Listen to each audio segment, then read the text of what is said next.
Welcome to the Draft Deeper podcast. This is your host, Nathan Grubel. Joining me, as always, is my producer, Kevin Black.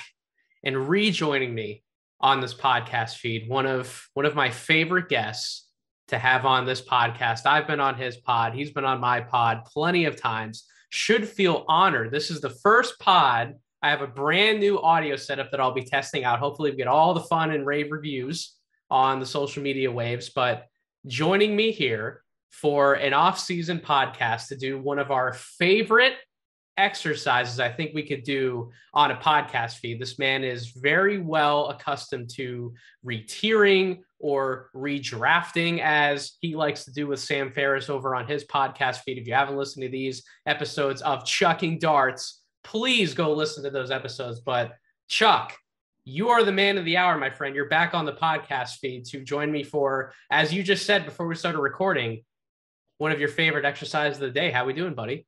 Oh, we're doing great, Nathan. Thank you so much for having me back. And thank you for that very organic plug. Sam and I we're doing a project where we're ranking every player that we would sort of as future assets from the last three drafts, 2020, 2021, 2022.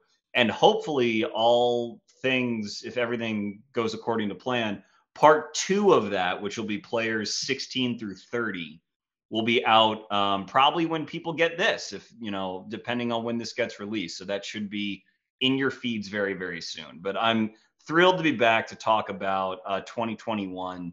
It's a draft that I said was the deepest draft in 20 years or 30 years or ever, depending on how optimistic a mood I was in a given day. And I'm pretty optimistic right now. So I'm happy to call it the best draft ever, or the deepest draft ever. How are you?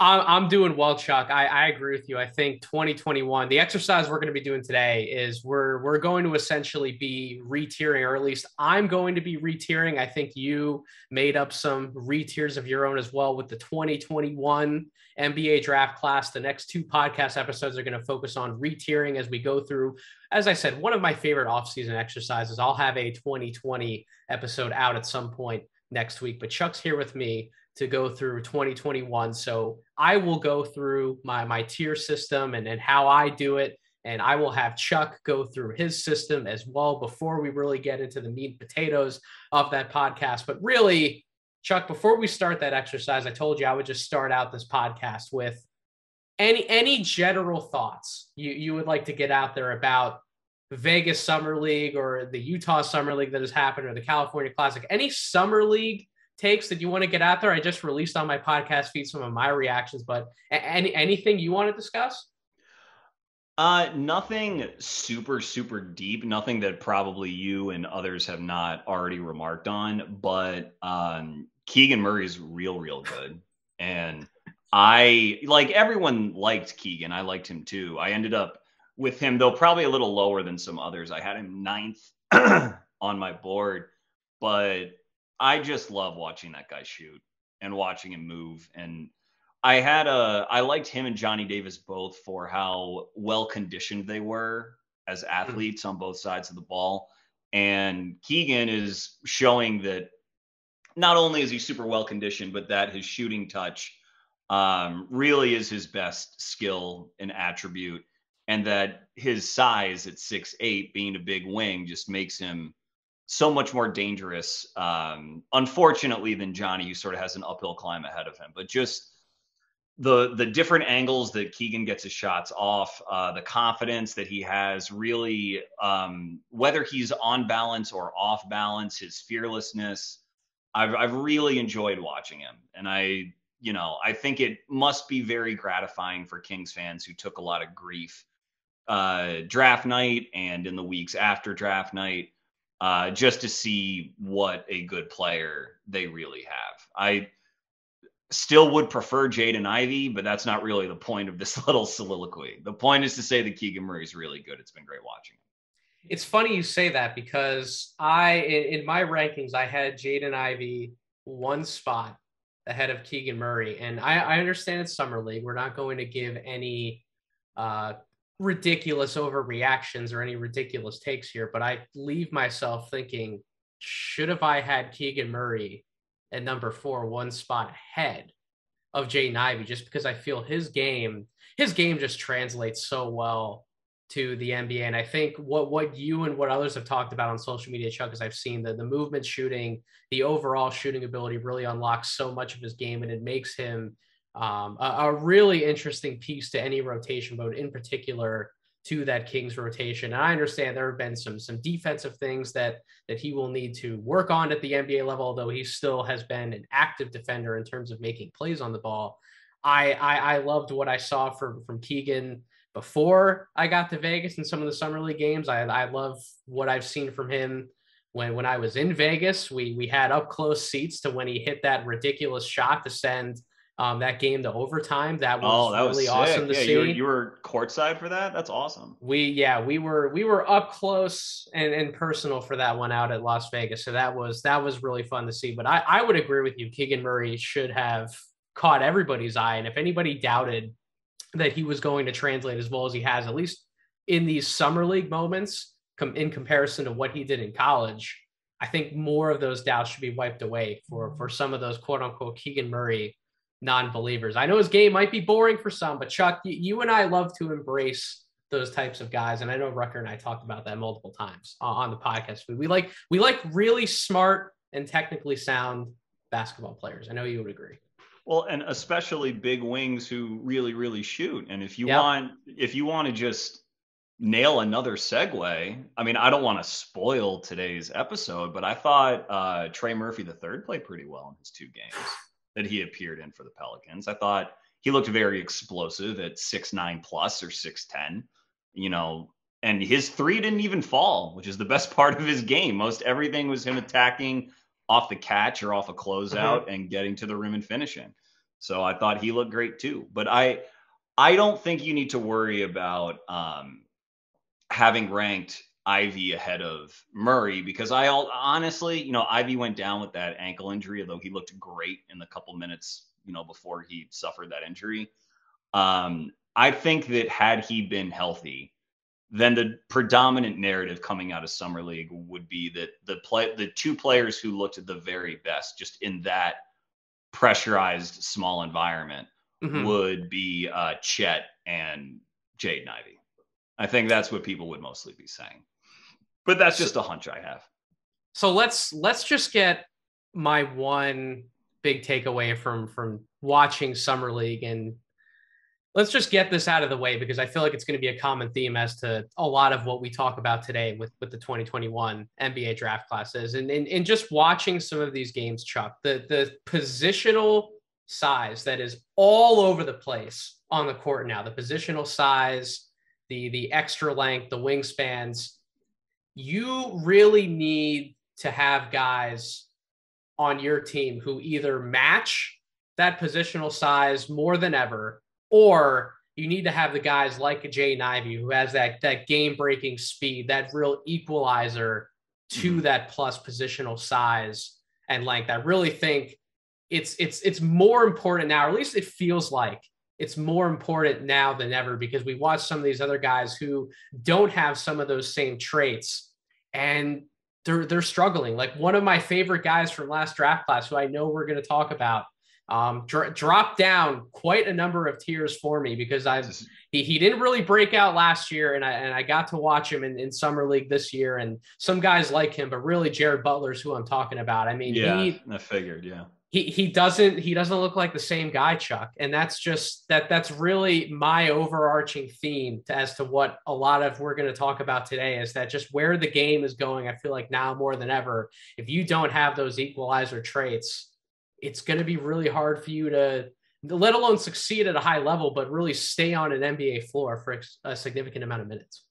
Especially if you don't profile as a star. Like the whole thing with stars is that they, we can disagree about one star prospect versus another star prospect, but those are fun disagreements. Star prospects, star young players let you know very quickly and very loudly that they are stars. So Ja Morant doesn't have to worry about losing his place in the new NBA because it's quite obvious how good he really is. But if you are trying to lock down a starting role, if you're trying to have a 10-year career where maybe you don't profile as an all-star, then yeah, the positional size really jumps out, because how else are you going to win? Like, Mm-hmm.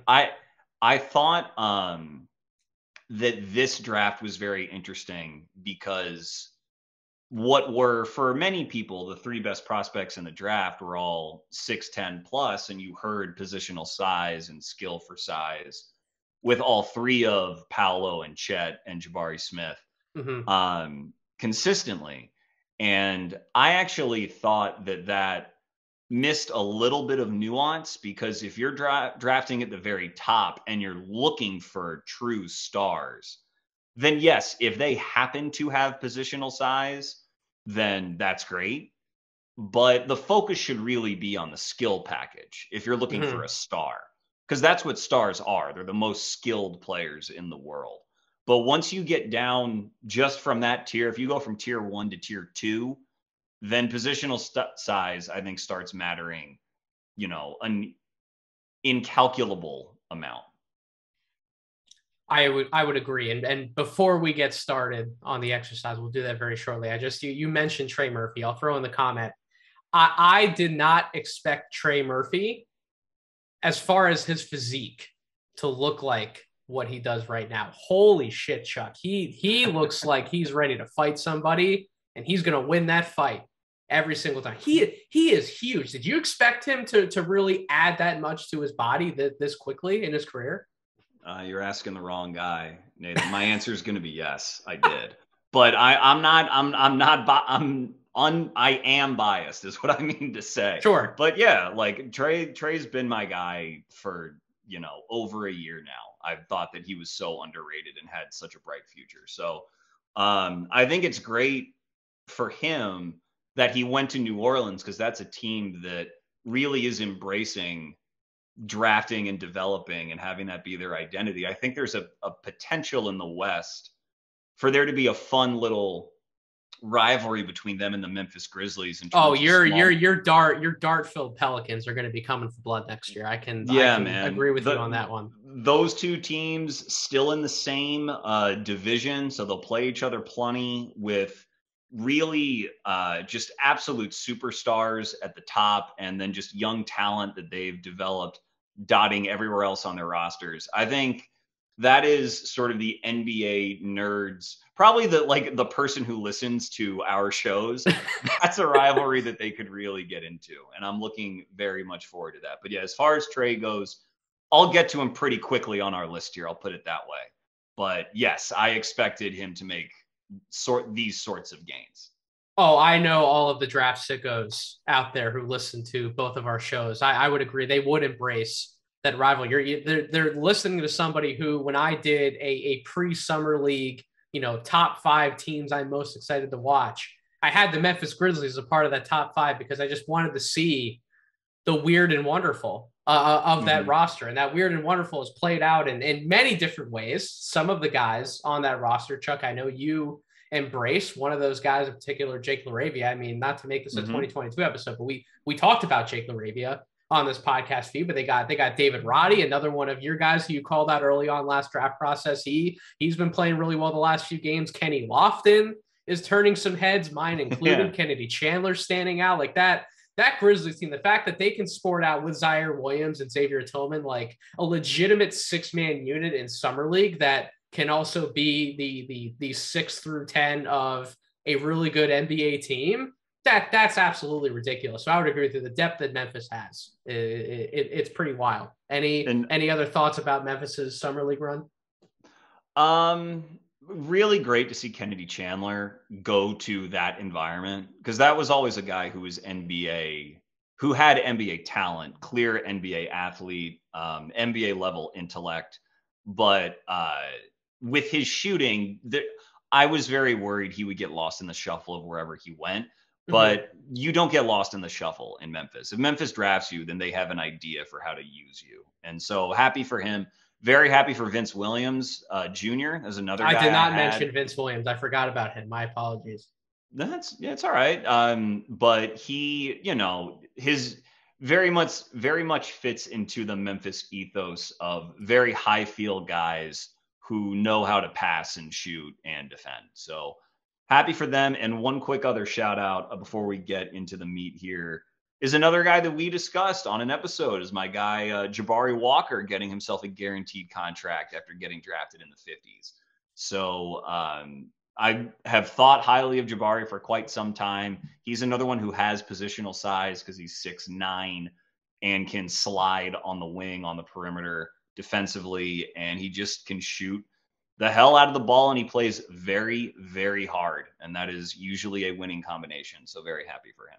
Oh, he's looked good on both ends of the floor for Portland in this summer league run. So it's no surprise that that he got a contract like he did. And he was a guy I was skeptical on when you and I talked, Chuck. I ended up swinging myself around to him a little more. I had him in the 30s, which was a far cry from where I had him at one point. I did have him in the 50s, closer to where he was taken. But nevertheless, I'm really happy for a lot of these guys who have already played well in summer league and have earned themselves contracts and have proven that they belong on an NBA floor. And that's always fun to see with summer league. Summer league is one of my favorite times of the year. I will watch all these games to death like I'm a maniac, but that's who we are, Chuck. That's who we are in heart and in spirit. And that's why we're doing podcasts like you and I are doing. And it's more of what we're going to get into today with why we're here, a 2021 NBA draft class re-tiering. So I will go through and remind the audience first of how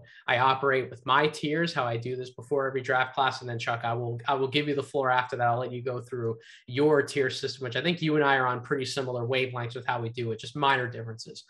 So if I have a player tier 1, that means that I consider them to have an upside of being an MVP caliber player, which I do consider a step up from what I would have tier 2. Tier 2, I would believe you to be a potential all-star, whether that's a one-time all-star, maybe even a multi-time all-star in some of these cases, but not quite on the same level as if I rate you a tier 1, I do think you're a potentially franchise-altering player. That's the high regard that I hold you in. Then tier 3, I would grade you out as the potential to being an NBA starter. Tier 4, I have multiple different player categories, and here I have if I would consider you to be a 5th starter, so the last guy who's really shoehorning themselves into that starting lineup, or a 6th man playing potentially starters minutes, or that's also where I would consider quote unquote specialists to fall in the category of a tier 4 as well. Then tier 5, tier 6, tier 7, we get into the bench roles. So tier 5, like a 7th through 9th man,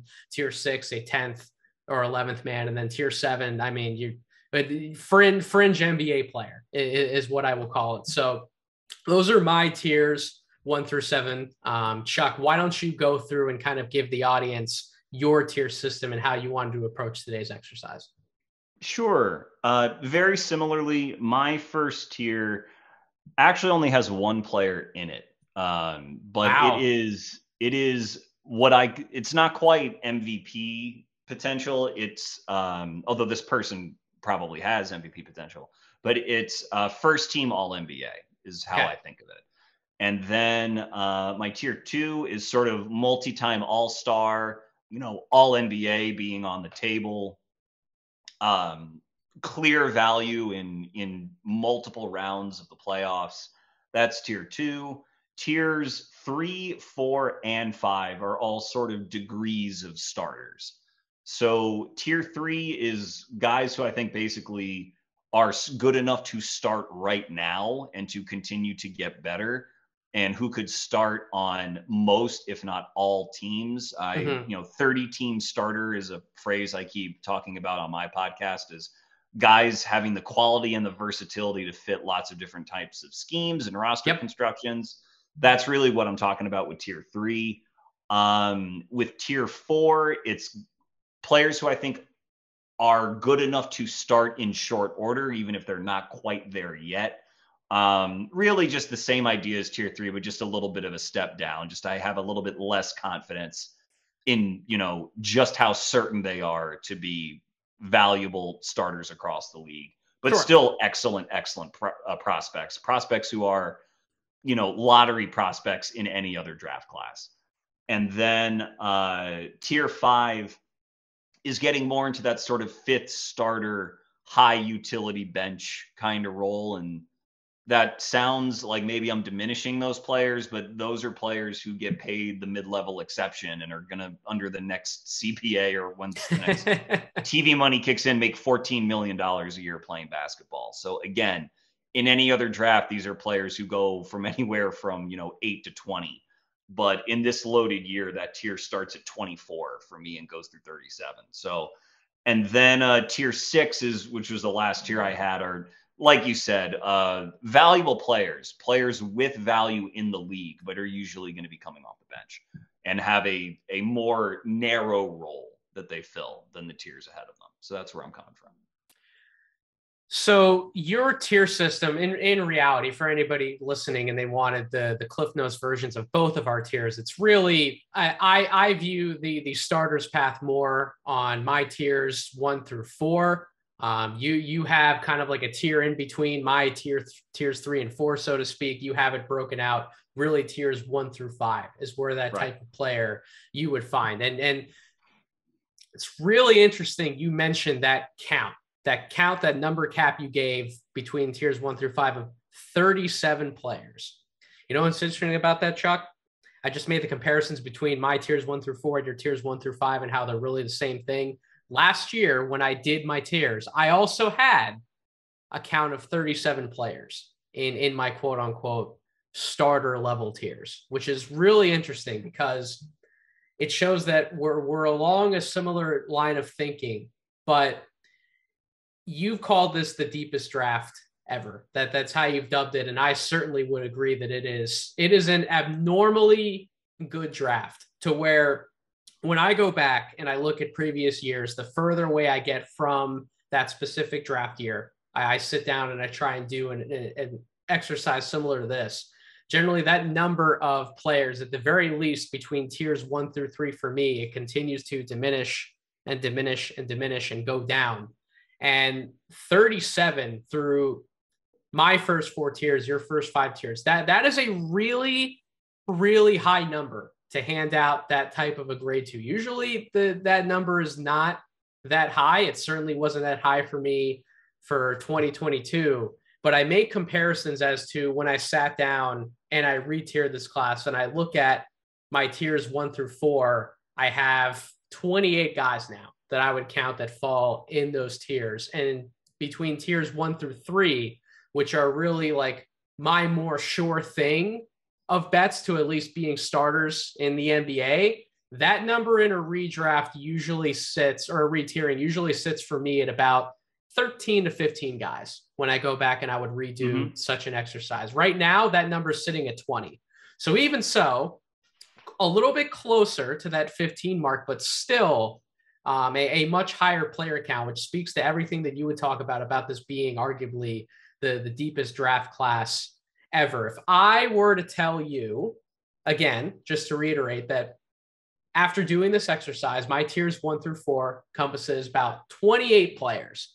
Does that number seem too high for you, too low for you, or does it seem about just right?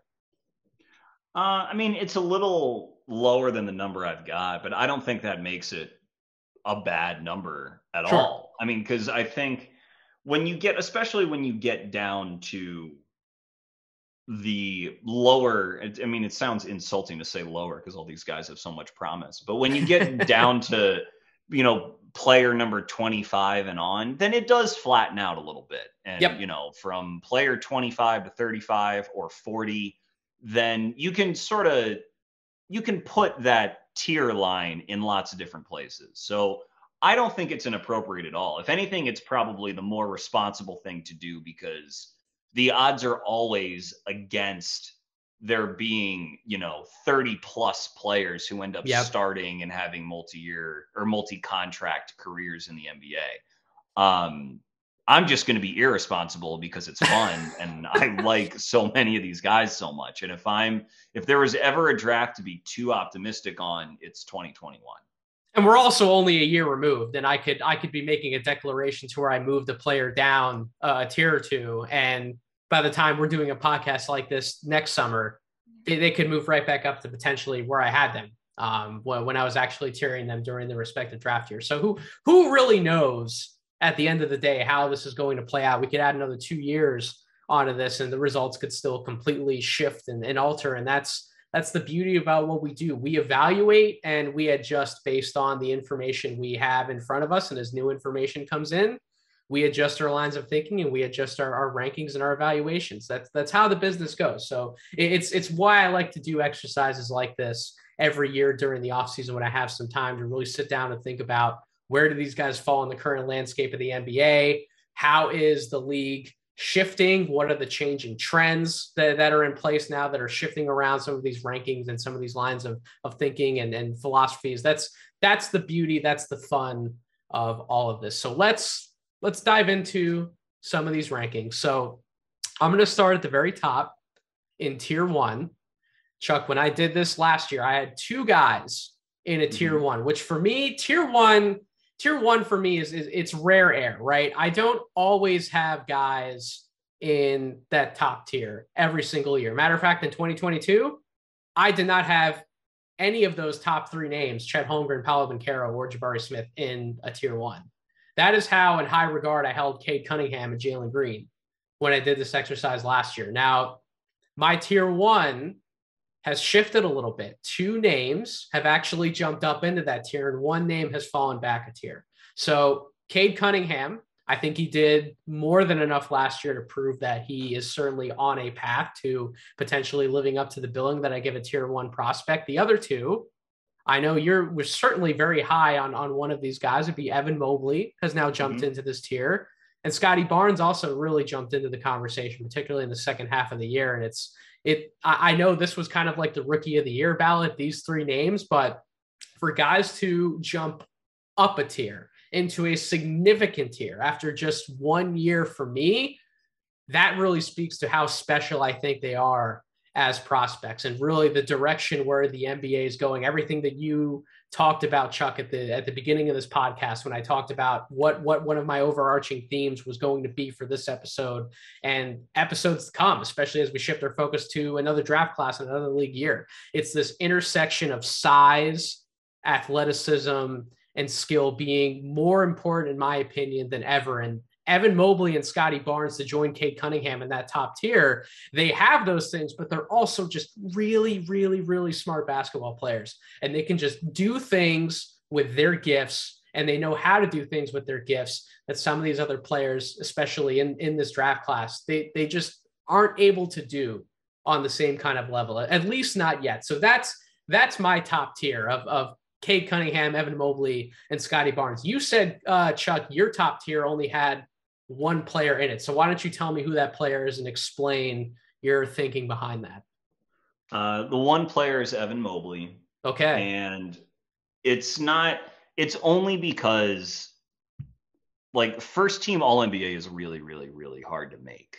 Yes. Like you basically need to be either an MVP candidate or you have to be the best player on like a 55+ win team. That's what sort of gets you consideration for that slot. Yep. And I have the same top 3 as you. Okay. I have Mobley, Cade Cunningham, and then Scotty Barnes. That's the order.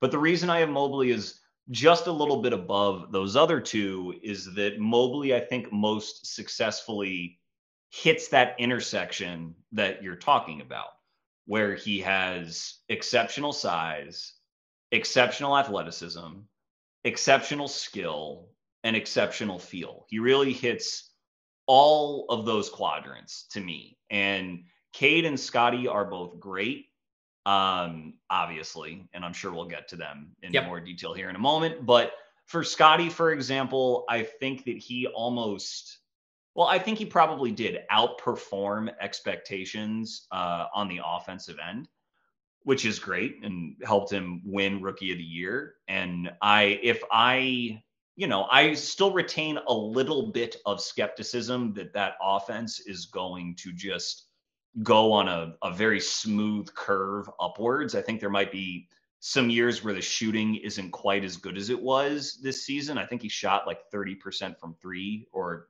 thereabouts. And if you are a good offensive player, and we can talk about Scotty's very funky and effective offensive game. But if you are like merely good to very good and not great, then it's hard for you to really get in a first team All NBA conversation. You can get an All-Star conversation pretty well, and I think Scotty will get in those relatively soon. But in terms of the real cream of the crop, I think your offensive game has to be a bit more brilliant. And I think Cade's has still a chance to, and I really flip-flopped in having Cade in that first tier or not. But as I've said in the past, as and others have said in the past, Cade is not really an overpowering athlete. He's not. Extremely high skill level. One probably, given his role and everything else, the highest field player in this class, which is really, really saying something, and an exceptional shooter. And, his fit with Jay and Ivy will be great. And I can't wait to see him and Ivy and Jalen Duren really grow together in Detroit. But again, you look at first team All NBA and the amount of sort of good to very good, but not great athletes who make that team, that list is very, very short. You're talking about Nikola Jokic, who's probably the single most skilled 7-footer either ever or since Wilt Chamberlain. Or you're talking about Devin Booker, who shot efficiently from everywhere and is probably going to score, 35,000 points in the NBA and played on a 65 win team. Like it's very, very, very hard to get there. So with Mobley, on the other hand, I see someone who could be a first team all defensive player and whose shot I still believe in. I think there are people who probably justifiably think that the ceiling on that shot is a little bit lower than I do. But while not shooting very well, Mobley was, I think, 70% from the line or even sub 70%, and he was 25% from three. He still scored 15 a night because of how well he played around the rim while splitting a lot of that court time with another traditional big in Jared Allen. Like that offense really was not built to Mobley's strengths, even though Mobley is the most talented player on a good Cavs team. So if you imagine him getting an offense that really knows how to feature him a little bit more and gets him even easier touches around the rim, then I think you can start to see someone who's averaging, in a good shooting year, maybe 25 a night while playing all defense level, defense on the other side of the ball. And that's what I think starts to get you into a first team All NBA conversation. So that's why I have Mobley where I have him. Do you think he can reach a point similar to Anthony Davis where he is consistently pouring in 25 to 30 points per night? Because everything you could say about the defense, I'm going to 110% agree with you. It's really, it's some of that shooting, and it's more of the development to his scoring attack that I think would push him more into the echelon of the potential MVP conversation. And it pushes him, because of the defense, into a conversation where he could be a player, 7-8 years from now. We're having conversations about, could he win the MVP award and the Defensive Player of the Year award at the same time? And that's a conversation we reserve for Giannis Antetokounmpo pretty exclusively nowadays. And they're not the same type of player. Obviously, Giannis is a much more powerful player than Evan is, but I see ways in which Evan could possibly enter himself into a similar air if everything goes right in his scoring development. So I'm assuming that idea isn't really far-fetched in your line of thinking either. There's enough of a chance for it that I'm still very, very bullish. I think that he could have an offensive impact that is equal to Davis, but probably done in a different way. Yeah. Because Davis was a real face up and, blow by player. He could really do that, where he would use his explosiveness to really, really finish. And Evan is explosive, but he's not quite as twitchy as AD was. But I think that he is a better passer than Anthony Davis really ever was. And there's a chance that his shooting touch is going to end up a little bit better. Davis has been sort of an inconsistent shooter. And so if there's an area where I'm just wrong and this ranking is wrong, it's me being more optimistic on Evan Mobley than maybe I should be. But I just think that his form looks very clean. There's a little bit of a pause at the top, but it's not really a physical hitch. And if he gets a little bit stronger in his core to where he's more consistently on balance and that little pause goes away, then I think that he could, just based on shooting touch alone, get to those sorts of scoring numbers that would justify those sorts of conversations. So all three of these guys that you and I kind of have in this little top group per se, between my tier one and your top two tiers, the thing that really brings those three guys together is the feel, and it's the passing ability. And I think it's become so important that if you are one of these top ranked guys in the NBA, you need to not just be able to go out and get your own, like these three guys can do in different ways, but you need to be able to involve your teammates and really bring out the best of everyone else. And you talked about Evan Mobley and that comparison to Davis, where Davis hasn't exactly been that type of guy, but I would agree with you that Evan has been at certain points and can continue to be, because he's one of these guys who I guess in a way similarly to Davis, but not in the same exact way. They both grew up more as guards, and then they had these growth spurts, and they ended up growing into their bodies in a certain way to where they embraced being different types of big men, but they grew up developing these guard skills, and they still have them as bigs. And because they are these certain types of athletes, they've been able to retain those guard skills and retain that skill and put it to use in these bodies of theirs, and really change the game and continue to shove the game of basketball in a direction that is just going to keep going. And are these oversized players who are doing things that once upon a time, big men just didn't do these things, as you and I know. And now more so than ever, they continue to develop this level of skill and just push it in a new direction. And Scotty Barnes is very similar. Cade's obviously in a different class because he's a wing, but Scotty Barnes also is this big forward, this powerful player who has a handle, and he can create things off the bounce, and he can get to the basket virtually when he wants. He doesn't have, in my opinion, the same pull-up jump shooting that Evan does, although I think Scotty was even better at that in his rookie year than certainly I expected.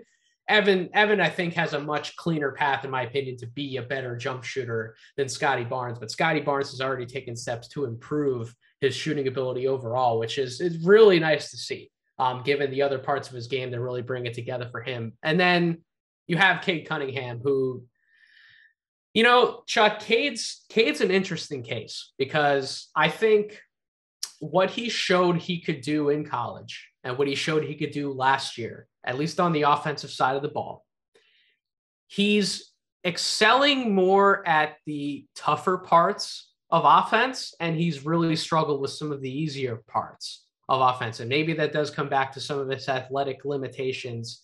Maybe that comes back to just his familiarity with the game, and he's grown up practicing all these off the dribble jump shots, and he really wanted to make that more part of his offensive attack. And he sort of left being more of an off ball player behind, because he's just had to have the ball in his hand so much because of how good and how smart he is. It's interesting to really look at that as to where if Cade improves on some of the quote unquote easier parts of offense, and he marries that with what he can already do, which is he can create shots and hit tough shots at a high enough level to where we're projecting him on this path. It's really interesting to think about what player he could still become in the NBA. What are some of your thoughts about Cade Cunningham and what you saw in his rookie year? Well, I actually want to ask you, when you say easier parts of offense, what do you mean? What easier parts of offense do you feel like because I feel like I know what you mean, but I don't want to mischaracterize it. What do you mean by that? I would consider being a off the dribble shot maker and a tough shot maker much more of a difficult ask at the NBA level than playing off the ball, sitting in the corners, getting those catch and shoot looks, running along the baseline, cutting to the basket, doing those types of things and really being more of an off-ball player than not only just an on-ball playmaker, but an on-ball shot maker of the highest order. And I feel like he's actually excelled at doing more of those things, at least during his rookie year, than being more of an off-ball guy. But maybe that's just because he's had to operate with the ball in his hands almost exclusively for the majority of his playing career, at least like the last few years, certainly, because he's just that more gifted of a playmaker, more of an offensive maestro than some of the other players he's been with on the same team. He kind of has to do a little bit more of everything and do those harder things because he hasn't been with somebody else who can really take up that mantle. That's more so what I mean. Okay, yeah, no, I agree 100% with that. And I have no qualms, concerns, skepticism at all about his ability to play off the ball and knock down those shots as soon as he basically plays with Jaden Ivey. Because Ivey's the guy who can get downhill and draw that attention for him. Cade's way too smart, shoots way too well, processes the game way too quickly for that to be, for playing off ball to be outside of his grasp. And so, you know, he averaged 17, 5, and 5 last year, which is just excellent. And he shot I think he shot like 47% on twos. And, you know, one of the questions about him was how well he could create separation and how well he could create easy looks for himself in the half court, you know, one-on-one.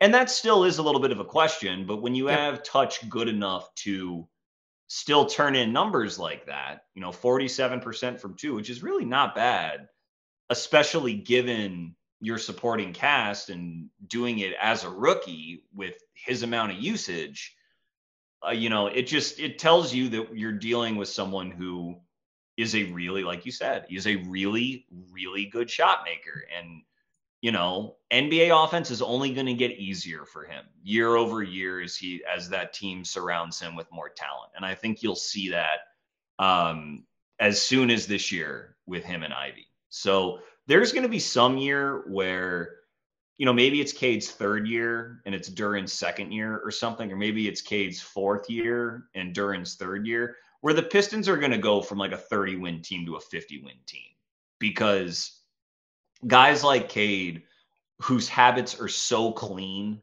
and whose understanding of the game is so advanced, once that core gets used to playing together and can now execute its sets and its approaches, you know, very crisply game after game and night after night, it's just going to be a winning formula that's hard to resist. And so, yeah, I think that Cade, especially the second half of his rookie year, showed a lot, but it's almost like that was just sort of like a teaser trailer for the player to be once he has a truly competent NBA caliber offense around him, which I think this year he's going to be pretty close to having. So speaking of teaser trailers, we'll hit on the last player in this grouping individually, and then we'll get into the next tier or two after that. Scotty Barnes. Chuck, what he showed last year might very well be a teaser trailer in and of itself as to how good he could potentially be down the road, because you start to piece everything together, what he can do as a downhill driver with an improving post game that he's looking to go to. We know what kind of transition threat he is on offense. We know about all of the different ways he can impact the game defensively, both as a playmaker, as a rover, as a helper, as an on-ball defender.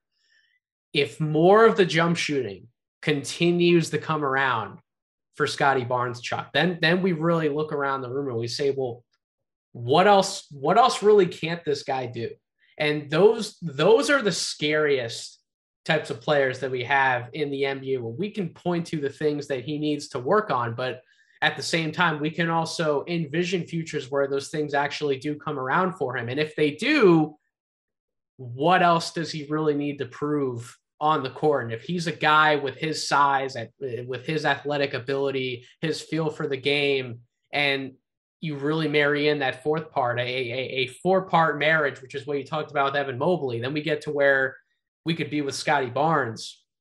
That's why I had to put him in this top tier. That's the type of player that separates themselves, where they can figure out how to create so much for themselves, but also keep everybody else involved. And oh, by the way, they are one hell of a defensive player as well. So I know that you might be a little bit more of a skeptic on some of those shooting improvements for Scotty. Do you think they can come and will come in time? And if they do, does that change your perception about the race between him and Mobley possibly for that top spot in the board? Look, man, I don't want to be caught down talking Scotty at all. So like I won't say that there's no chance of it happening. Right. It's just that he like his game is inherently a little bit more off the dribble than Mobley's is, because Mobley, you know, Mobley is such a good play finisher around the rim, and he has so much length and height over everyone else on the court that it's easier for him to get very easy shots, once he gets the ball in his sweet spot. Scotty has incredible length at 7'3", but he's a little bit shorter than Mobley. He's, 6'9". Yep. So his jumper ends up being this like pretty long release and process, especially because shooting has not been his most natural skill. Yep. So if he's trying to operate on the ball as a scorer, what you saw his rookie year was him finding all kinds of mismatches in the lane and in sort of the short mid-range where he would get up these very twitchy, push shots and floaters and half hooks and baby hooks and offensive rebounds and putbacks. And it was amazing how consistent he was at that stuff. But if he wants to build his game out into something where he's like toying with defenders and really getting to sort of his bread and butter that can just go in night after night after night, I wonder, like, I would think he would need to quicken his release a little bit on his jumper. And I think that's going to be really hard for him to do, just with his frame and the fact that he's not the most natural shooter. But look, man, what Scotty does more so even than Cade and Mobley to me is drive home the point that, we've been discussing about positional size. Like, players like Scotty are why, even if the Knicks trade for Donovan Mitchell and they should be excited about doing that if that trade goes through. Maybe it will have gone through by the time this episode posts. It's why even a really excited team with a really great player in Donovan Mitchell plays the Raptors and just goes, oh, shit. Because Scotty, like, if Scotty is checking Mitchell, unless Donnie can, like, dust him and get by him, which, he'll win his fair share of battles doing that, Scotty's still going to recover. He's still going to, cream Mitchell, getting out of the way for rebounds. He's going to hunt Mitchell on the other end and back him down over and over and over. It's going to bother him with length, either on the ball or in recovery or coming off the weak side. It's just a lot to deal with. And Scotty imposed his physicality the best out of any rookie that I saw in this class. And that's a real skill, to impose your physicality on both ends of the ball over and over again. It takes a lot of focus and energy and will and talent to do that, because you have to be intelligent with how you position your body and know, when you have those advantages and those matchups, and to do it as a 19, 20-year-old kid in the playoffs, which is what Scotty did, is just really hard to do. And so when you hear the old cliche about like players who have no off switch and who are just like nightmares to play on like a back-to-back in February because the other team's like, oh man, like I just can't match this level of physicality and energy and effort. Scotty's that way like all of the time, no matter what the stage is or what the context is. And so that gives him such a high floor. It gives him such a degree of sort of undeniable value to his team that any other skill development that he has is, to me, almost just like gravy. It's almost like house money, because he is more or less guaranteed, in spite of questionable shooting, to be a very positive NBA player. And that's when you know that you have a real talent on your hands. When you are not reliant on the ball going in the hoop, and like Cade is brilliant, but he needs his jumper to fall. He does. Scotty can score at just sort of an average rate and still be monstrously valuable to really good teams deep in the playoffs. And that's what makes him so dangerous. So am I on the scale of sort of optimism regarding his jumper?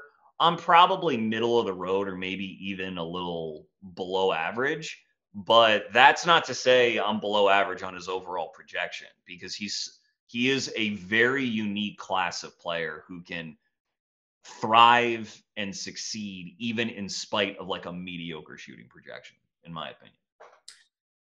I agree with everything you said. I do agree with the mechanical point that you brought up regarding his jump shot, because when I talked about he showed more in the pull-up game than I thought he would. It was also more times than not, at least from what I feel like I saw on film, where he would take the space in front of him, but he would take the space that the defense gave him.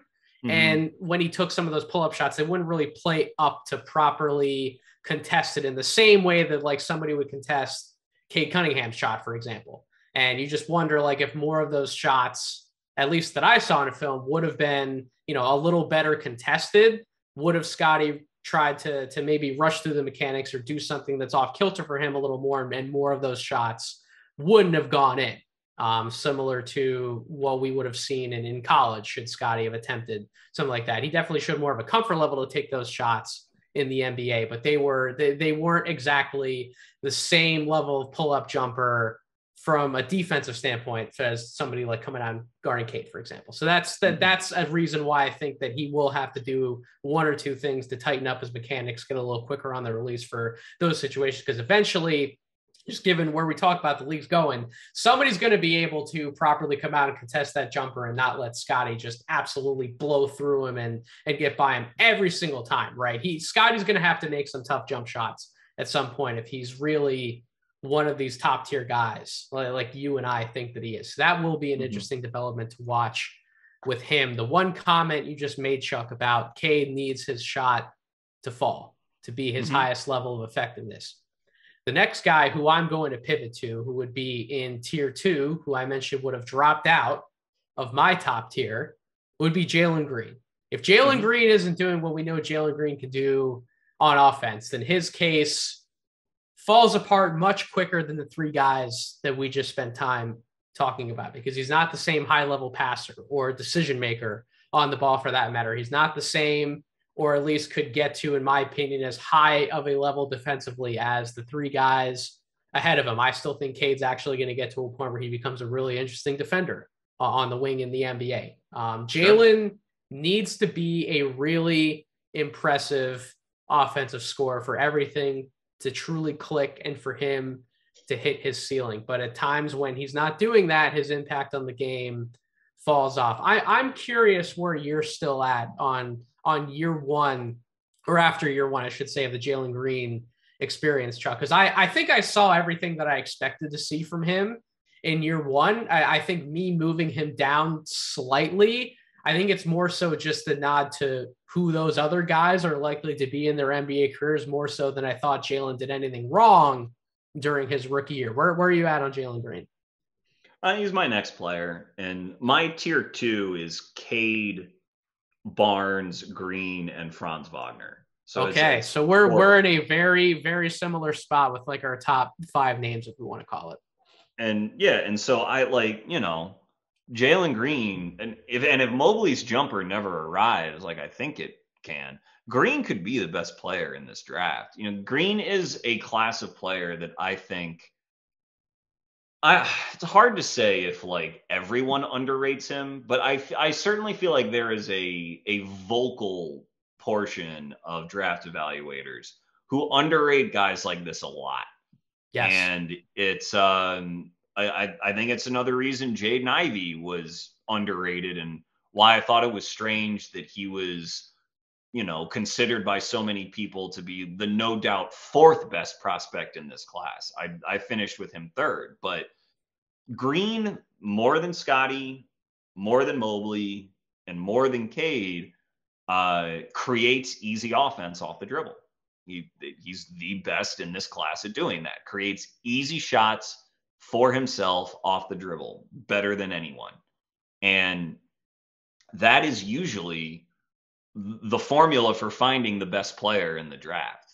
If you can find that guy, the guy who consistently creates the easiest looks off the dribble, that means you find the guy who collapses defenses the most consistently, puts defenses in rotation, creates passing windows for teammates. And I think frequently draft evaluators can focus on the quality of passes that players throw rather than the quality of passing windows that players open a little bit. And guys like Green and Ivy create high quality passing windows. And that's what I think, that's what I kind of gravitate toward, because I think if you play NBA basketball, high minute NBA basketball for 3 or 4 or 5 years, you have the ball in your hands, you'll hit those passes. You'll get through those windows.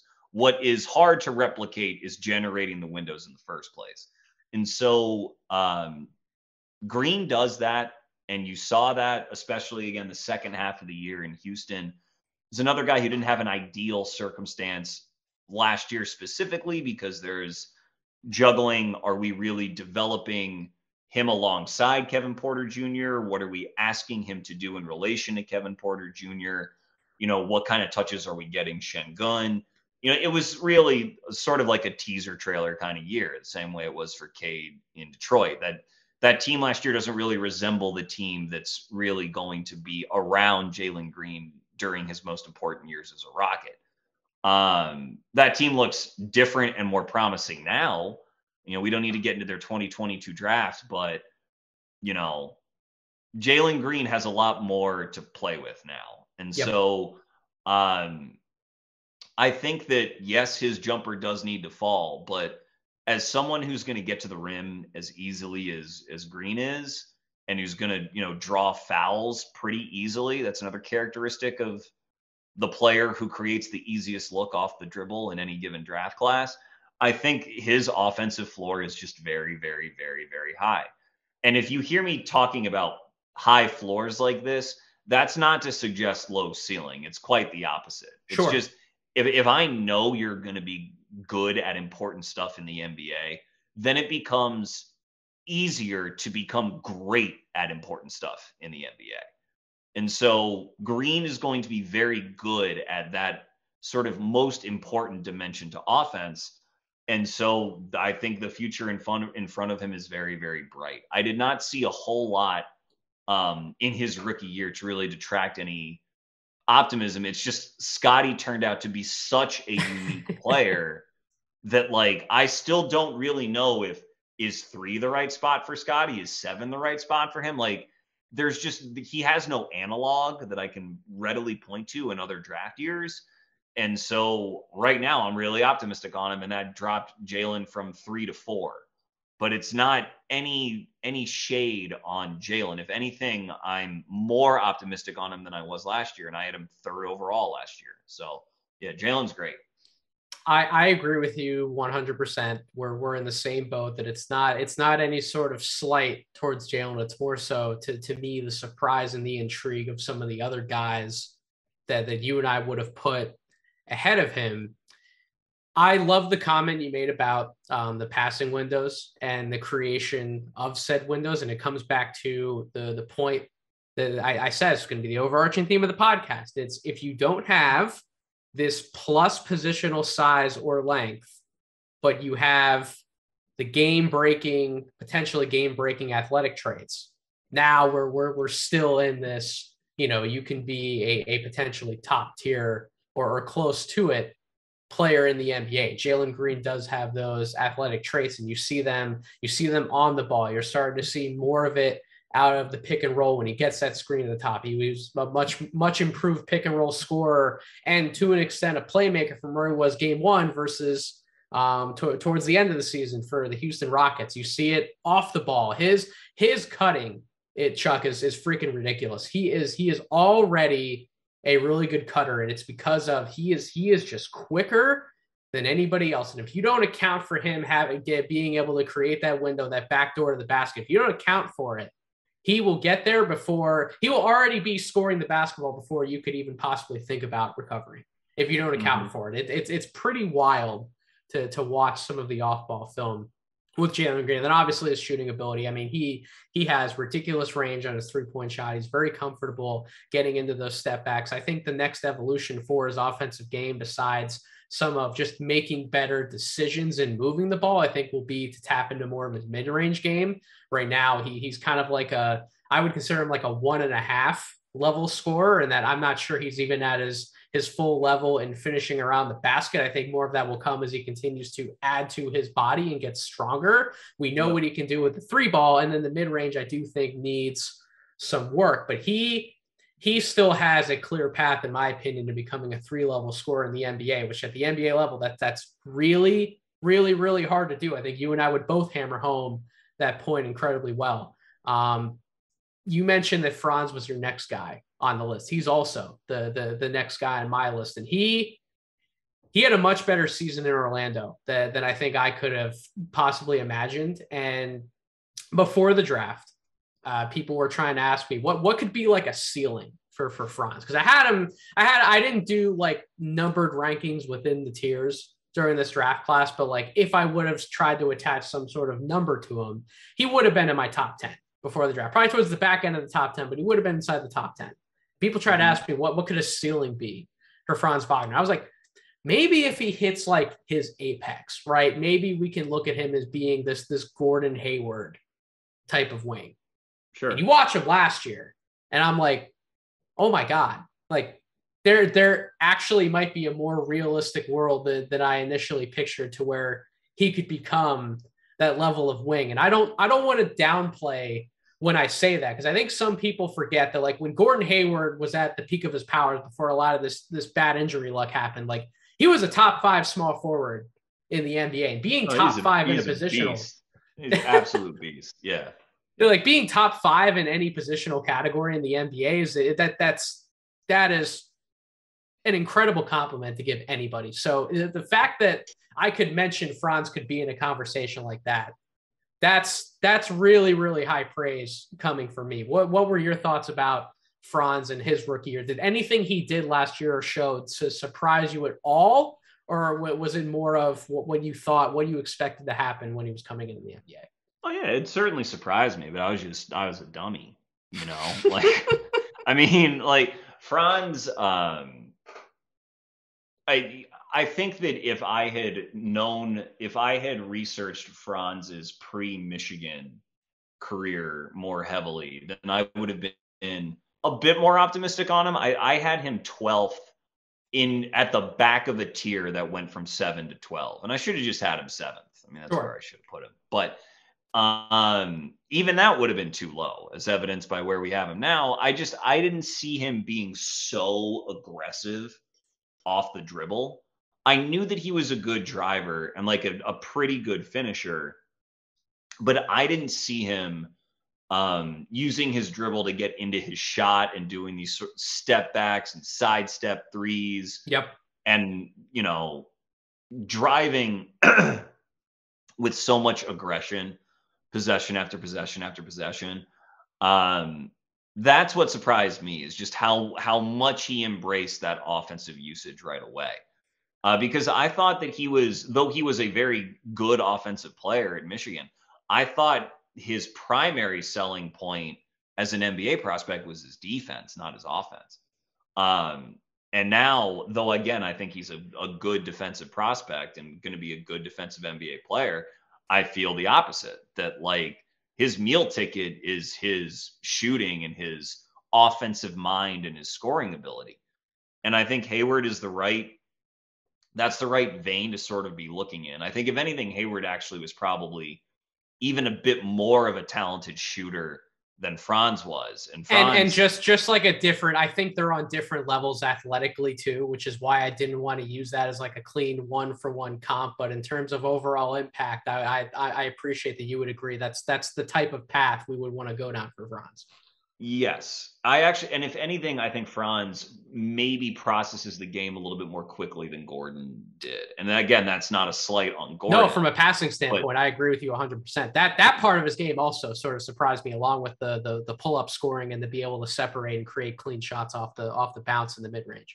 and though he isn't as twitchy as Jalen Green, I think as an off-ball player, Franz is similarly formidable because he has so much length and he can cut so decisively that he's going to really be able to finish around the rim against just about anyone, all but the very best rim protectors if he has, for example, Paolo Banchero setting him up. So the reason that I feel as strongly about Franz in tier 2, where I think he could make multiple all-star games, is that real two-way ability. Is that, two-way wings at 6'10" who can score 20 points a night, which is where I think Franz is headed sooner rather than later.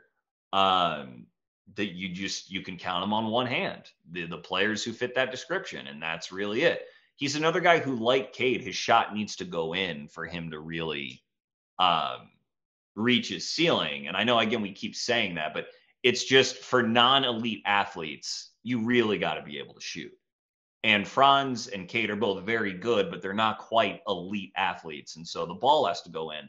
But both those guys shot 85% from the line as, rookie big wings at 20 years old. Mm-hmm. So I think their shot is going to continue to go in.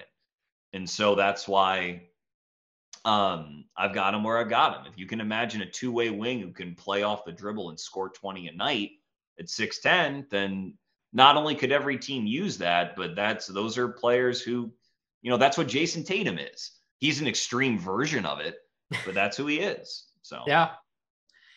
Is the quote unquote sixth guy on your list Trey Murphy? Correct. He is. How did you know? Yes, he is. So my quote unquote sixth guy in this exercise, the last guy in my tier 2, player number 6 would actually be, this was a surprise to me when I sat down and I was doing this exercise, but especially after not only what I saw rookie year, but also what I just got back from seeing in Summer League. Josh Giddey is actually my sixth guy. It shocks me. But who do you want to talk about first? You want to talk about Trey first? You want to talk about Josh? Well, why don't you list out your tier, and then I'll list out my tier, and then we can see who we want to highlight personally. Oh, let's do it. So tier, you want to just go through tier 3? Yeah, just list them all out. Yeah. All right. So I mentioned Josh Giddey was at the back end of my tier 2. My tier 3, which is really the next group of guys we're getting into, I have Jalen Suggs.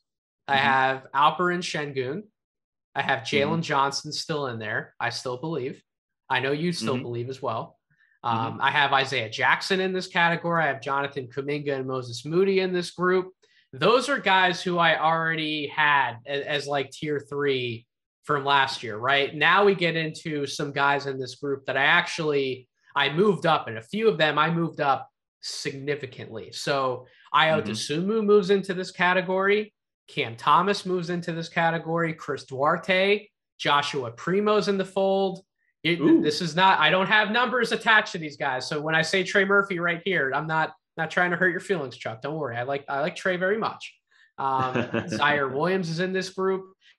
And then the guys who made the biggest leaps for me into tier 3 are Quentin Grimes and Herb Jones. They made significant leaps. And boy, I know we're going to talk about some of those guys in the back end as well. But that's my real next group of guys. So who's your next prop?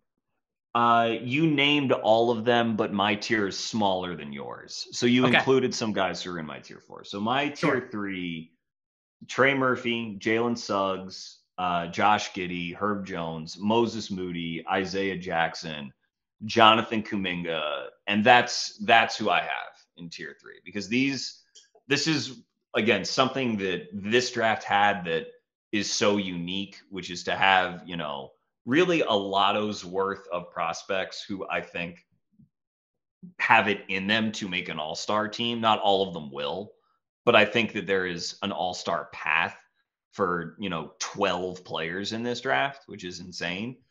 And that's that class. And then The next tier includes a lot of guys that you mentioned. Şengün, Zaire Williams, Bones Highland, Cam Thomas, Quentin Grimes, Io, Davion Mitchell, Jalen Johnson, Duarte, my guy Usman Garuba, and then probably the most aggressive placement in there is BJ Boston. But that's the tier 4. Tier 3 were, I believe, the 7 I named: Trey, Suggs, Giddey, Herb, Moody, Isaiah Jackson, and Kuminga. Okay, so let's talk about Trey Murphy, since he's the next guy on your list, and he's very much so in this tier for me. As I mentioned when I first started out, the physical development, the leap that he's taken body wise going into year 2, I think is much more than I could have possibly expected. We knew about the shooting ability coming into the NBA, and he really flashed some of that shooting ability, especially the end of last year, and even in some playoff games, he was hitting some big jump shots for the New Orleans Pelicans. But if he's ready to take that next step physically, where he's much more of an aggressive player, getting downhill and finishing around the basket, and he's not almost exclusively just a floor spacer and a three-point shooter, now I think we're starting to realize the ceiling that you thought really was there all along. Because you when we talked about Trey Murphy before last year's draft, you really thought there was more in there to be tapped into as far as an overall scoring package, not just him becoming a good to great shooter in the NBA. So I'm assuming that you are ready to buy into big Trey Murphy and see him unlock more of the potential you thought was always there.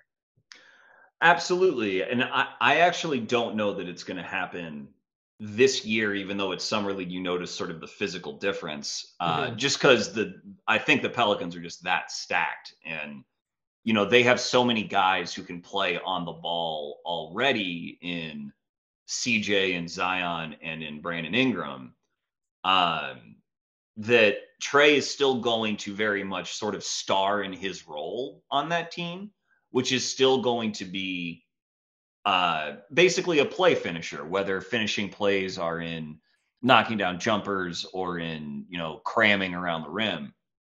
But in terms of where his skill set and his career will take him beyond this year, yeah, I mean, we've been talking about it a lot, but there's wings, and then there's big wings, and then there are the Franz and Trey Murphy sized wings, where these guys are legitimately 6'10", especially in shoes. They're a legit 6'10", and they are high level shooters. And I think it's just sort of a pure shooter, pure catch and shoot shooter, movement shooter, whatever. Trey is right up there with Franz and Cade as the best in this class. And he is explosive enough as an athlete and moves well enough as an athlete that he can, number one, he projects to be, I think, a very solid, if not very, very good wing defender. A guy with length and strength to bother lots of different kinds of good NBA offensive players. And someone who, as long as he's playing with one other, or in his case, 2 other stars or 2.5 other stars, he'll be able to just dominate the scoring windows that have been created for him, whether that's attacking a closeout off the dribble or running a secondary pick and roll or knocking down open jumpers. And, Chris Middleton is a guy who is not as big as Trey, but who is a similar, just expert world-class shooter who got better and better and better and better over the course of his career, honing his pull-up to the point where he became an all-star playing on a great team. Now, if Chris Middleton were on a 7 seed, he probably wouldn't be an all-star, but he's in the right context to where you see how valuable his skill set is, how much of like a ceiling-raising package it can be to a great team, and he becomes an all-star. I see a similar situation with Trey, where he, on this Pelicans team, or whether or not they make some consolidation trade, he ends up playing with some other star somewhere else. I hope not, but those things do happen. But if he plays in a lineup with Zion and Brandon Ingram and Herb Jones, and those are 4 of your 5, then his spacing will be so important and his scoring windows will be so, big and advantageous for him that I could see him averaging over 20 a night playing very good defense on the wing.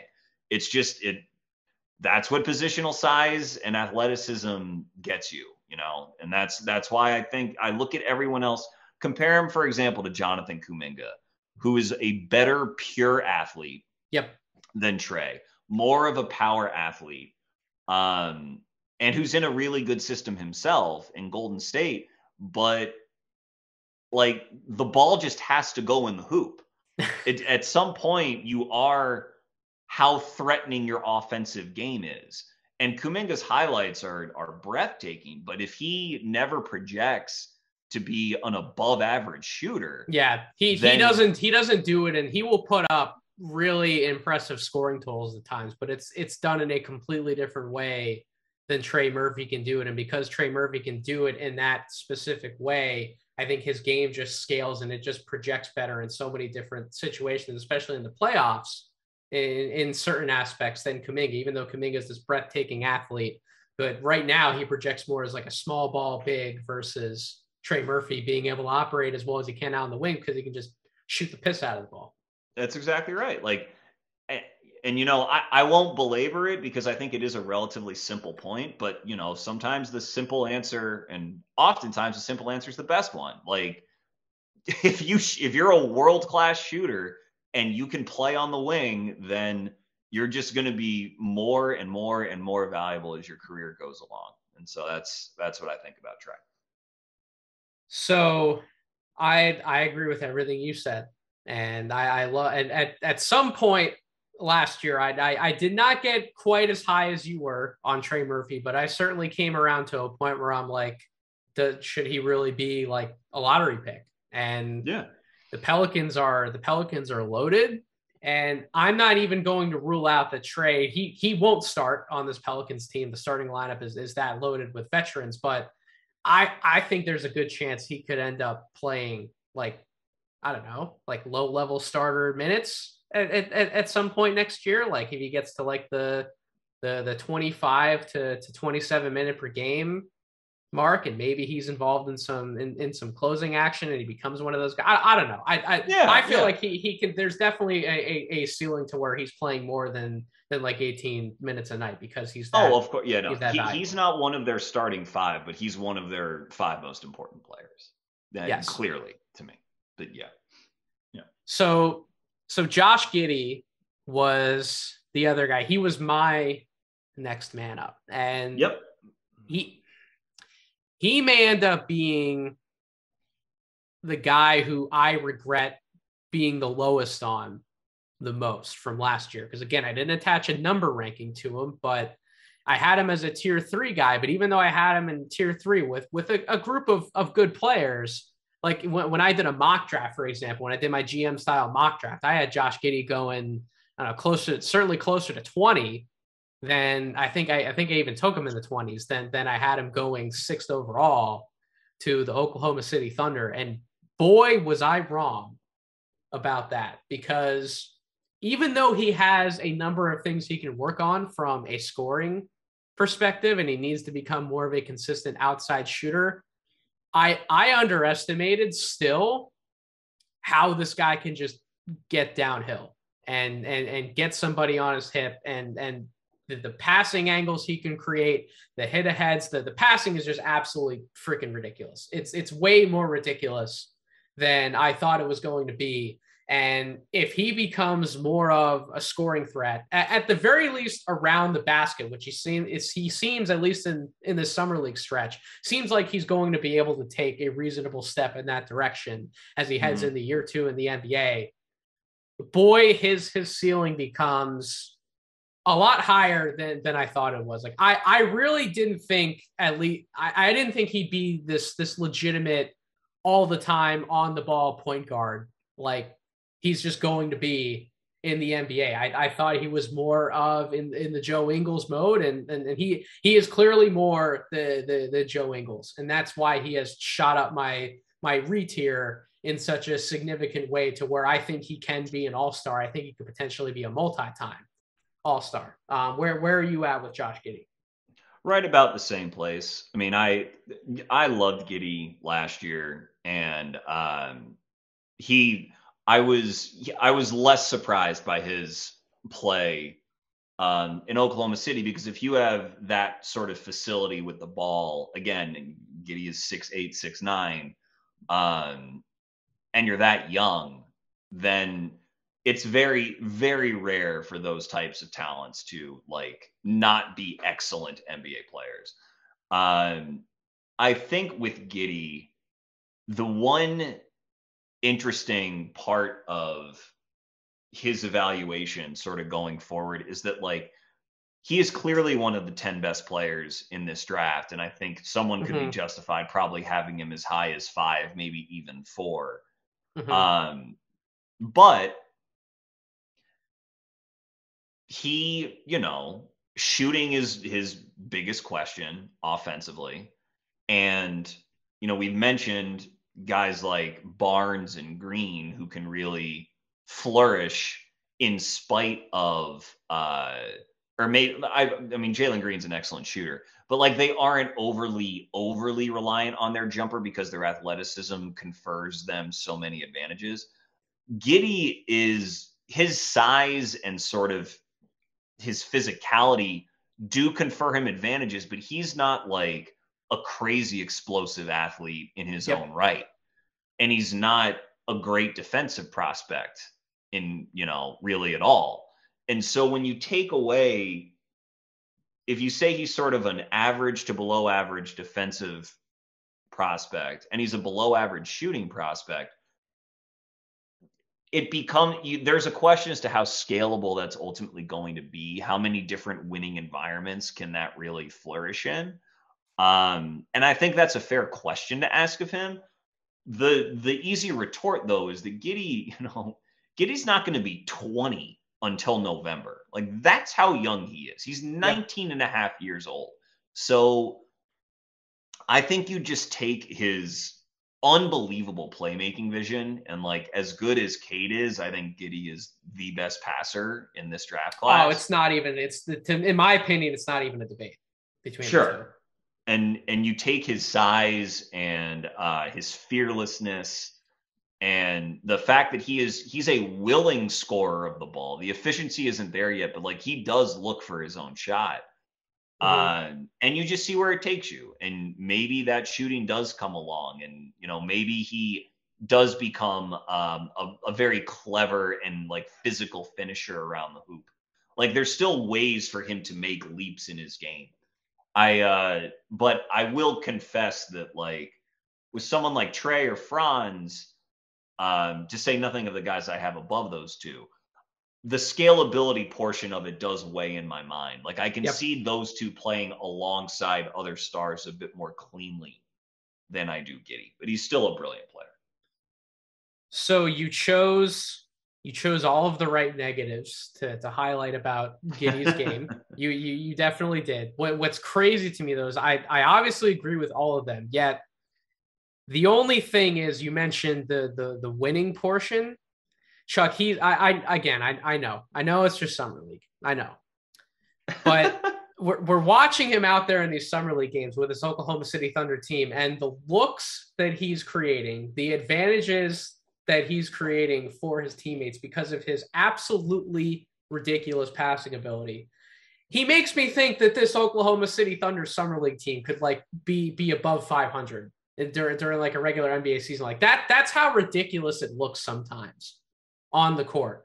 And it's not to say we didn't see any of that during his rookie season, because we did see some of that during his rookie season. And that's why he was an all rookie performer. But the fact that he just, despite the negatives, right, how good he makes the game look at times for his teammates, how easy he makes it for everybody else. That's why I think I'm higher. And I ended up being higher on him. It's crazy that we can list off all those negatives and yet he's still this damn good. It's absolutely incredible. He like Scotty, not a ton of analogs for Josh Giddey. No, And that's a good thing. It's a good thing when you can't find it, But Isn't that usually one of the better indicators for these really high level guys when we haven't really seen it before? I understand that it can be scary for some talent evaluators that if they can't point to a certain comp, they don't want to believe in it. But usually when we see these I'm talking like really rare guys, that doesn't it usually end up working out in a good way? I feel like it does. as long as they contribute to winning, then yeah. And yeah, I think Giddey, obviously, if he's this good, this young, then yes, he's going to eventually do that. Yeah. All right, so we're gonna move a little quicker through some of those names, but certainly in these tiers, there are some names. There are some names that I absolutely want to take time to hit on. Just you mentioned both of the Golden State guys. You mentioned Kuminga and you mentioned Moody. If I pose the question to you, which of those two would you rather have? Which one of those two would you rather have? Moody. Why would you rather have Moody? It's the same thing we've been talking about with scalability. If Kuminga could pass like Josh Giddey, I would take Kuminga. But Moody can shoot, and he is extremely self-aware about what his role can be on a winning team. And I'm not saying that to knock Kuminga. I just think that Moody has very special awareness of what it means to star in your role and to succeed in your role and to be a part of a winning culture, because he played in high school with Barnes and Cade Cunningham and played off of those guys, and has consistently said in his time at Golden State, like, I need to play within the system. I need to take to the system and play off of Steph. And he would speak very, very wisely about understanding the gravity that Steph creates and how he can fit in and amplify that and succeed off of that himself. And, Moody's a really, really, really good shooter. I think he shot whatever it was, like maybe 36% from three in his lone year at Arkansas on really, really high volume, and like 83% from the line. And he's a 6'7" wing. He's a dribble, pass, shoot wing. Not in Kuminga's league as an athlete, but someone who really understands the game and understands that as a role player, you need to make your decisions very, very fast. You need to be very decisive. And Moody is so decisive because he is sort of a step ahead as to how possessions unfold and to where rotations are going to be coming from, that he's rarely, like, he can survive like in playoff games for quarters, like he did for the Warriors, en route to their title. And so I think he's just a smoother fit in more situations than Kuminga is. And Kuminga's awesome. Like, I have him as whatever I have him, 12th or 11th or 10th in this draft, this little exercise. Kuminga's great, but he sort of needs the ball. He needs to be involved with ball actions in order for him to be a positive, effective offensive player. And I would just rather have the guy who I think projects to shoot much, much better. And that's Kuminga, Moody, considering Moody still has the wing size. Kuminga has better defensive tools, might end up being a better defensive player, but I don't think that is as important as sort of the spacing and offensive ceiling raising that I think Moody's got. I would agree with you on that standpoint. I think Kuminga succeeds offensively the way that he does in large part because of the situation that he's in. And I think it's easier to see Moody succeeding in a number of other situations, more situations, at least on the offensive side of the ball than Kuminga. So I understand the Moses Moody argument 100%. I skated past Jalen Suggs and Alperen Şengün. I feel like we talked about those guys to death during the draft cycle. And I feel like, in my opinion, I think both of them are starters in the NBA. And I think the conversations around those two, just whenever you see discourse about them on social media, it always turns negative somehow. And I don't want to have any negative conversation about those guys. That's why I skirted past them a little bit. One name that I did throw into this before I get to the two who most drastically rose up my retier, I moved Cam Thomas into this tier 3. And you and I had some interesting conversations about him before last year's draft. Where I'm at with Cam Thomas is I get all of the selfish things you can say about his offensive game. I understand all the things that one could point out about his defensive shortcomings. However, I think he's just going to get to a point in his career where he has become good enough around the margins in some of those other areas to where the offensive scoring impact, it's just too much to not have him in your starting lineup. I think he is that good offensively. Like you can do whatever you want seemingly against this guy defensively, and he just doesn't care. He just doesn't give a fuck. He's still going to go out there and score 20 25 plus points. And that's just kind of how I feel about the situation. I think as he grows more into his career, he's going to become good enough in some of those other areas to where the offensive impact is just too great to leave him off the floor. Have any of your opinions changed on Cam Thomas as we head into year 2? Not really. I had Cam 10th last, loved him for the reasons that you said. My only real question is whether, like, NBA offenses are so good nowadays that Cam is another guy who, though he can play on or off the ball, he's at his most powerful with the ball in his hands because he's so good at drawing free throws. So you do, if you are getting the best out of him, the offense is kind of necessarily in his hands. And it's not that I don't think he can run a good NBA offense, because I think, at least for like large stretches of games, he can. It's more about which NBA team is really going to give him that runway and that chance. Because, he's in Brooklyn right now. Kyrie Irving's still on that team. If Cam were to get traded or something like that, name a team that you think, name whatever team you think would have the most room for him to experiment and really take the reins. And you'll find that he's probably with some other blue chip guard who wants to do that in their own right.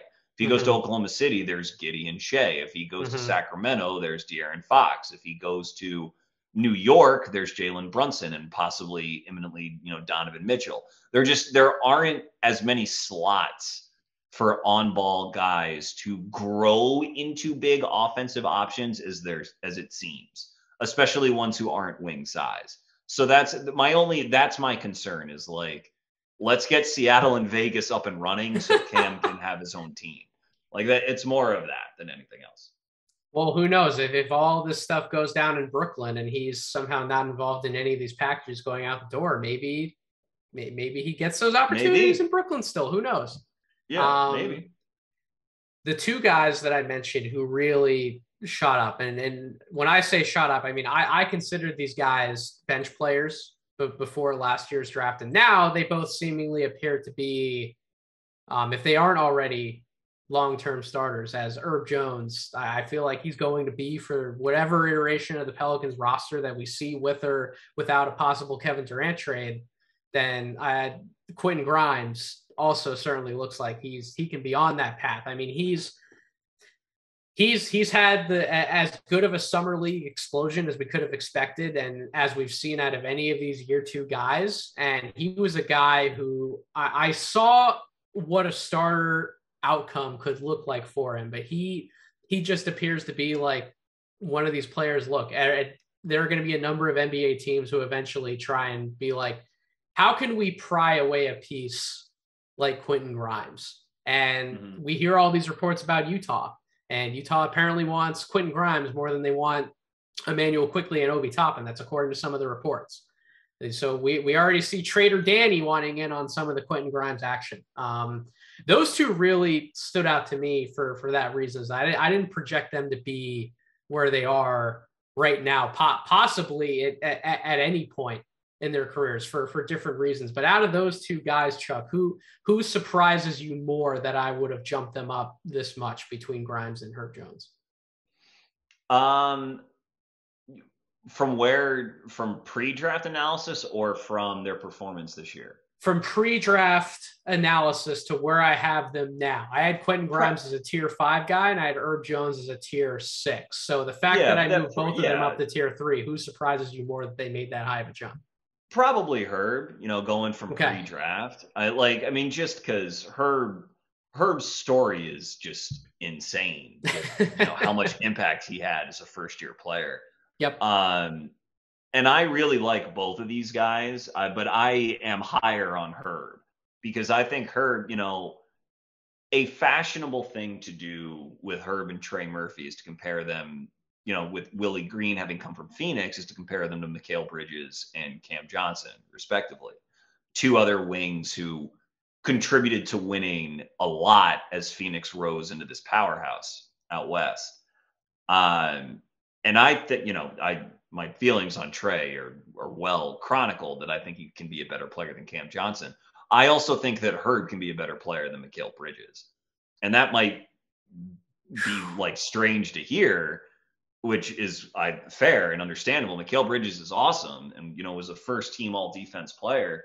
I think Herb, as a rookie was I'll just put very close. I don't want to be any more offensive than very close to having a better defensive season than Mikal Bridges did this year.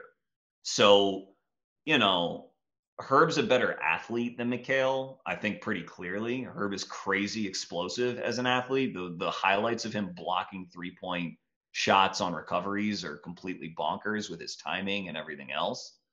And I think that Mikal is who he is, not only because of his defense, but because he's a very efficient shooter of the ball. Yes. So that's really where I would ask you the difference, because I don't disagree with you that Herb Jones could possibly be a better defensive player than Mikal Bridges, but I think where Bridges is now offensively from an impact standpoint, I have a tougher time thinking that Herb Jones is going to continue to improve to close that gap in a meaningful way, more so than I think that even if he does become a better defender than Mikal, I don't think the difference between that would be greater than the difference that I see between them right now offensively. So you must think that Herb can continue to do more to close that gap on the offensive side of the ball. So I'll be clear. I don't know that I would bet on Herb being better than Mikal, sure, as an overall player, but Mikal being such a great shooter and being in such a great environment for shooting, we'll see what happens to him if he ends up playing for the Brooklyn Nets this year, where he's not in such a, euphoric offensive system. But Herb having the passing vision that he does, because Herb really does have some juice off the dribble. And, that's something he even had at Alabama, was the ability to, find passing windows at 6'8", and being a more explosive finisher around the hoop, which I think he is a little bit. I could see him, as he gets into his physical prime, mixing that with his just crazy athleticism at 6'8", and being more of an off the dribble threat than Mikal is. He probably won't ever touch Mikal's skill as a movement shooter and as, just having overall touch. But if he's a better defensive player and then he's arguably more dangerous off the dribble, that's sort of where I'm thinking that there's a version of him that's better than Mikal. But that's, again, I am irresponsibly high on basically everyone in New Orleans Pelicans uniform. So maybe I'm just drinking the Kool-Aid a little too passionately, but I think Herb rookies don't defend that well. They don't. They don't. Thank you. Somebody else says that. I feel like sometimes people have far too high of expectations for rookie and even sophomore players to an extent on the defensive side of the ball.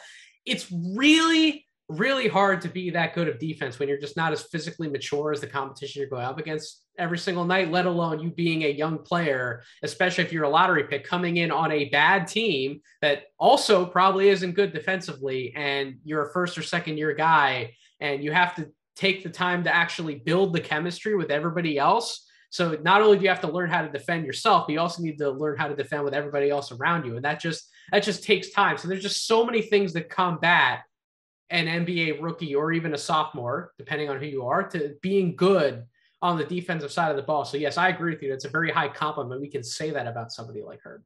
Yeah. And it's not as though I think there's a tendency for players who are good at defense for someone to assume, oh, okay, well then they're solid. That's just sort of what they do. They're kind of close to their ceiling and whatever.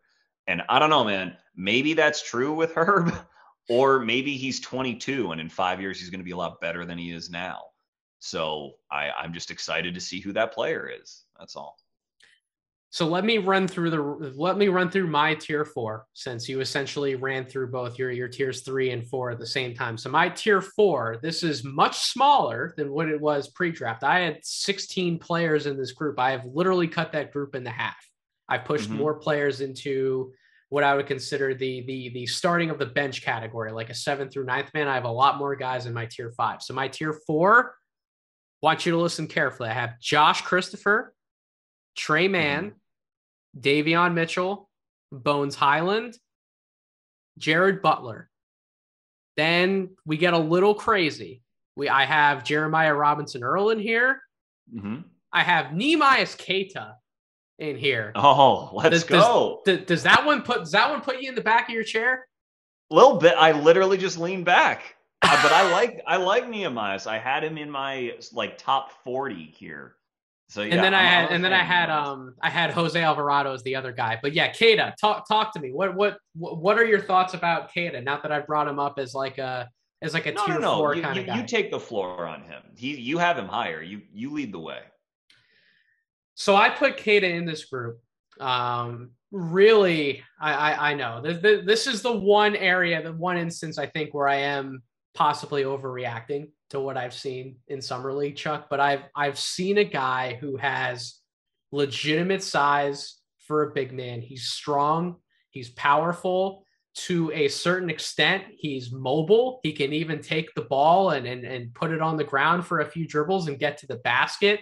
We're seeing some improved shooting touch with him, and he's improving as a rim protector. And I don't think he's 100% barbecue chicken on the perimeter as a true big man. So when you sort of throw all of these ingredients into the pot for what we want a modern NBA big to be, he fits the bill. And maybe he's not playing like 30 or 35 minutes a night, but if I have him in a tier 4 as a big man, I have him in a category to where he can start games, I think, at some point, and maybe that's only like 20 to 25 minutes a night he's ultimately playing, but I still think he can get to a starter's level, and he can play even whether it's he's playing that many minutes, he's starting, and he's coming out of the lineup, or he's coming off the bench and still playing meaningful minutes for like a good NBA team like that. That's the kind of big I actually think Keita can be. And I think that's what more people expected him to be before he sort of tailed off a little bit, I guess, as some would say, at Utah State. But I think he's really rounded into being what I think more teams are looking for in a cheap, modern NBA big. So that's why I put him up as high as a tier 4. What do you think? Yeah, I think that's a great placement for him. I think he's an interesting contrast with guys like Kai Jones and JT Thor. Those two. Who I have in a tier. I have them as tier 5 guys. I have them in a tier below, but they're still in a conversation. Right. And I have them technically above Keita, but I completely understand ranking it the other way around. Because they're on the same, they happen to be on the same team, but they are both very athletic tweener bigs who are projects in terms of how they are going to score efficiently. Like, we've been talking about positional size a lot during this podcast, but like, the reason we do that is for guys with guard skills. If you have guard skills, you just sort of need to be bigger and bigger and bigger in the NBA. Yep. If you already are big and you don't have tons of guard skills, and Thor and Kai, I think they like to experiment with that stuff, but they don't really have like. Kai's been experimenting in summer league, brother, and it had that. I don't know how well it's worked out for him, but he's been experimenting. Exactly. Like, the point is, Keita knows he's a big. He knows he's a center, and he knows that his route towards NBA efficiency is to, finish around the hoop and do traditional big man stuff. Kai and Thor, intriguing as they are, still don't know what lane really to take. Isaiah Todd would be another guy in this crew. They don't know what lane really to take in order to become efficient players.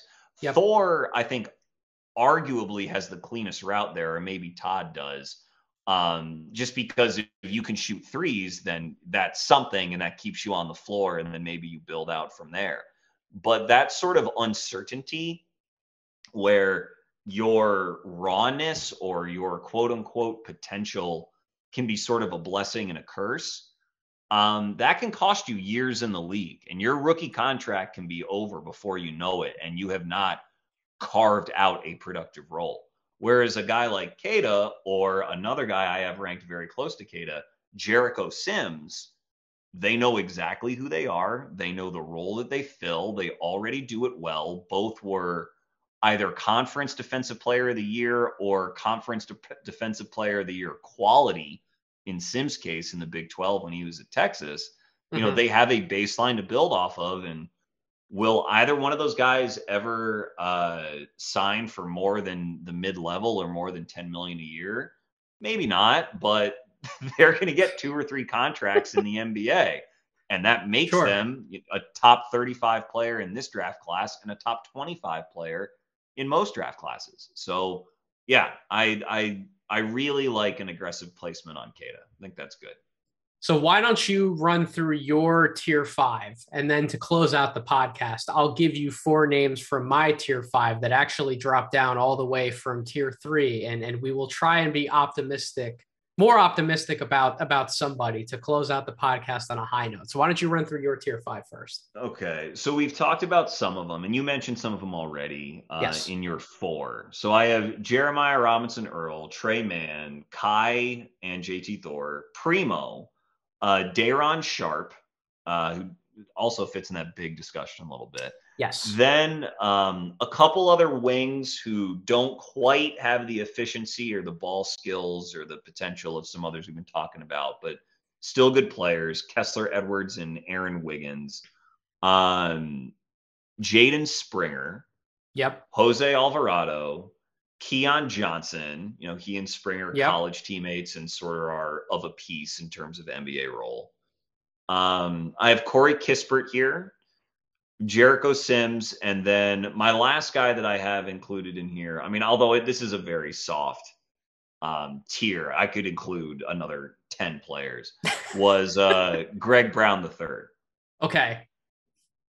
You chose to be a little more optimistic about Greg Brown. Greg Brown was a guy who I have in tier 6, unfortunately, along with Isaiah Todd. He might have been too high of a swing for me. It's not that I don't want to still be optimistic about Todd. I just don't know, other than the shooting, and the shooting can be spotty at best at certain points. I don't know what else he does at a high enough level to really play legitimate NBA minutes right now, and that part of it concerns me, but I still want to be in on him. So I'll run through. I think some of the names I don't think I heard from you as in a tier 5. I have Isaiah Livers in a tier 5. I have him just below. He's in that like next 10 that could have been included. Yeah.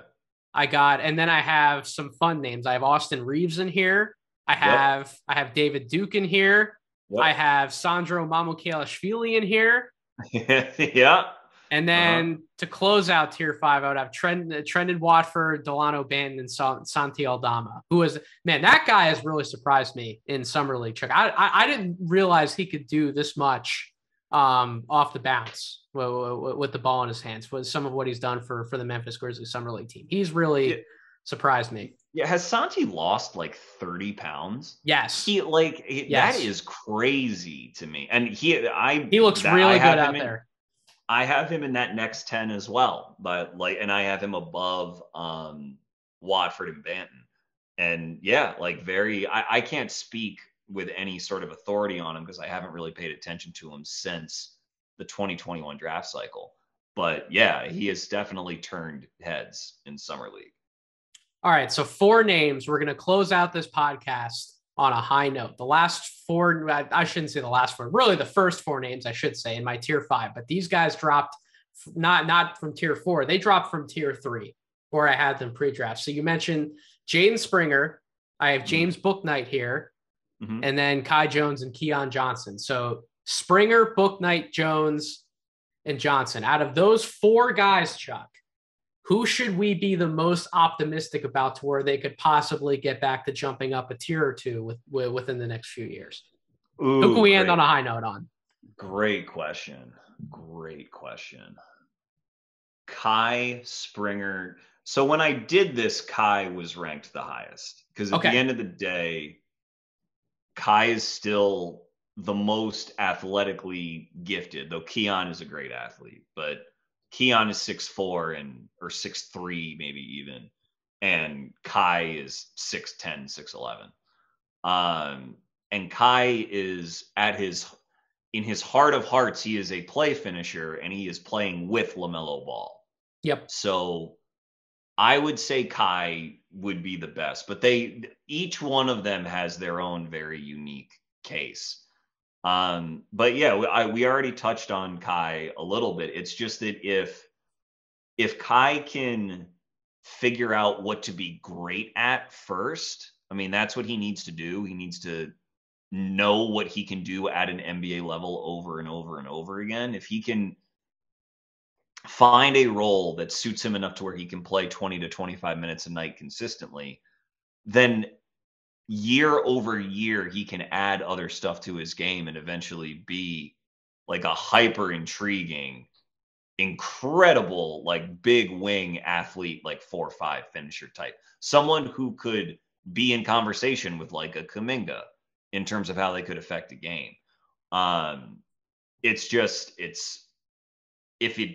is a true high ceiling, low floor prospect though, because he could also be out of the league in 2 years. So I don't know. It's just with Springer, Johnson, and Bouknight, all of them are at a positional size disadvantage. You know, not only are they not big wings, but none of them are really project to be on ball players. You know, Bouknight, Springer, and Keon all played on ball to varying degrees in college, but none of them are truly gifted enough as scorers and playmakers for an NBA team to entrust them with those kinds of reps. So they all need to be used to playing off other people. And that's okay. But if you're playing I want to stop you. I want to interrupt you really quick because you're about to get to a point. I was going to ask you actually some thoughts about Keon Johnson because he's actually looked really good in summer league for Portland. I agree. But this is what Corey brought up when we were doing one of our reactions episodes on the No Ceilings feed when we were all out at summer league together. I wanted to be positive about what Keon Johnson showed, but Corey pointed out, but a lot of what he's done in summer league has been a lot of on-ball reps.